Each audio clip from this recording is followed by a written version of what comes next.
یا اللہ یا اللہ یا اللہ یا اللہ۔ آپ فرما رہے تھے کہ یہ جو ہارمونز کا پرابلم بتایا جاتا ہے تو یہ اس کے ساتھ کچھ اور چیزیں بھی منسلک ہوتی ہیں، وہ کون کون سی چیزیں جس کی بنا پر جو ساخت ہے اور جو چہرہ ہے یا جسے وجاہت کہہ لیجیے اس میں خرابیاں در آتی ہیں؟ بسم اللہ الرحمن الرحیم۔ سب سے پہلے تو ہم یہ رہنمائی لیں گے کہ اللہ کے نبی صلی اللہ علیہ وسلم اس کے بارے میں کیا فرماتے ہیں۔ جی جی آپ صلی اللہ علیہ وسلم نے فرمایا کہ جس عورت کا حیض نہیں رکتا نا جی جی تو وہ اپنے ایام پورے کرے، جی پھر اس کے بعد چاہے اس کی بیماری ہے جی جی جی جی تو وہ کیفیت باقی بھی رہے کیفیت باقی بھی رہے تب بھی وہ نماز پڑھ سکتی ہے، قرآن پڑھ سکتی ہے، کیونکہ شیطان نے اس کے رحم میں ٹھوکر مار کے اس کو زخمی کر دیا۔ اچھا، اب اس چیز کو سمجھنے والی بات ہے کہ شیطان سے مراد ہم فوری طور پہ ابلیس کو لے لیتے ہیں، ایسا نہیں ہے۔ جی شیطان جن ہوتا ہے جی ٹھیک، جس کو اللہ نے قوت دی ہے کہ آپ نے فرمایا کہ یہ خون کی طرح انسان کے جسم کے اندر گردش کرتا ہے، جی بالکل بالکل، یہ اس عورت کے رحم میں ٹھوکر مار کے اس کو زخمی کر دیتا ہے، جی جس سے اس کا وہ بلیڈنگ جاری رہتی ہے۔ جی تو اس کا یہ وار اتنا کارگر ہوتا ہے کہ لوگ لا علمی کی وجہ سے سالوں نماز نہیں پڑھتے، پڑھنا چاہتے ہیں، مہینوں نماز نہیں پڑھتے، ہفتوں نماز نہیں پڑھتے کہ میں تو ناپاک ہوں۔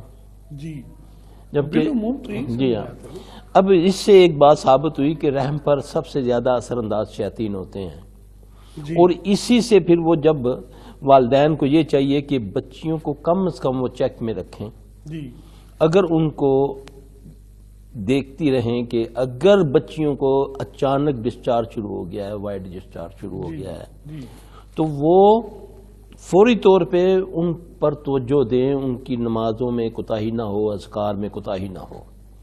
یہ ماؤں کو چاہیے، یہ ان کی ذمہ داری ہے، کیونکہ یہ سب سے پہلے حملہ کرتا ہی عورت کے رحم میں ہے، جی مرد کے معدے میں ہے۔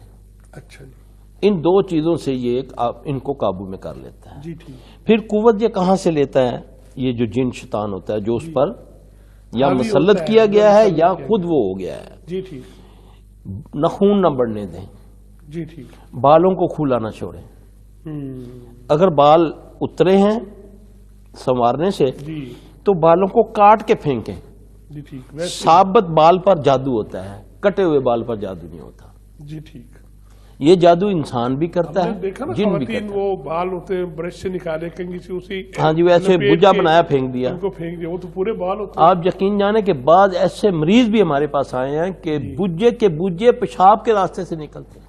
اچھا جی، ایسا جادو یہ کر دیتا ہے کہ انسان کے جسم کے اندر داخل ہو جاتی ہے یہ ساری چیزیں۔ اب ان سے بچنے کا بہترین جو سنت ہمیں طریقہ بتایا وہ یہی ہے کہ اپنے نخونوں کو کاٹو، جی بالوں کو ڈھانپ کے رکھو، جی، اس سے آدھی سے موت ہو جاتی ہے اس کی، شیطان کی۔ اس سے راستہ نہیں ملے گا۔ اسے راستہ نہیں ملے گا، اس کو قوت نہیں ملے گی، جی ٹھیک، وہ قوت لیتا ہے۔ دیکھیں نا پہلے دور میں ہم دیکھتے تھے کہ جس کے ناخون بڑے ہوئے اور بال بکھرے ہوتے تھے تو ہم کہتے تھے وہ پاگل ہے، دیوانہ مجنون دیوانہ۔ تو ہم نے وہ سٹائل اپنا لیا۔ اب سب ہاں جی، اب سب دیوانے بالے بکھیرے ہوئے ہیں مردوں عورتوں نے، ہاں جی، وہ جیل شیل لگا کر بالوں کو اکڑا لیتے ہیں، ناخون بڑے ہوئے ہیں۔ آپ نے ادھر سے صفائی ادھر سے اللہ درمیان میں وہ کچھ اس طرح کی۔ آپ یقین جانے یورپ میں ہم دیکھتے تھے یہ جو بدتمیز قسم کے لڑکے ہوتے تھے نا، جو پرس چھیننے والے، یہ ان لڑکوں کے سٹائل ہیں۔ جی، اور ہم نے بنا اور ہم نے ان کا وہ کوا چلا ہنس کی چال اپنی چال بھی بھول گیا، جی ہم نے وہ کام شروع کر دیا۔ دوسری یہ بات کہ اگر ان کا جس سسٹم خراب ہو رہا ہے تو ماؤں کو چاہیے کہ یہ ان کا روحانی مسئلہ ہے۔ جی ٹھیک، یہ بیچاری بھاگی پھرتی ہیں ڈاکٹروں کے پاس، جی پھر اس سے پھر ان کا یہ سارے معاملات، پھر جسم کا بھدھا ہو جانا، چہرے پہ دانے نکل آنے، بال آ جاتے ہیں۔ بال آ جاتے ہیں، یہ سب شیطانی معاملہ ہے۔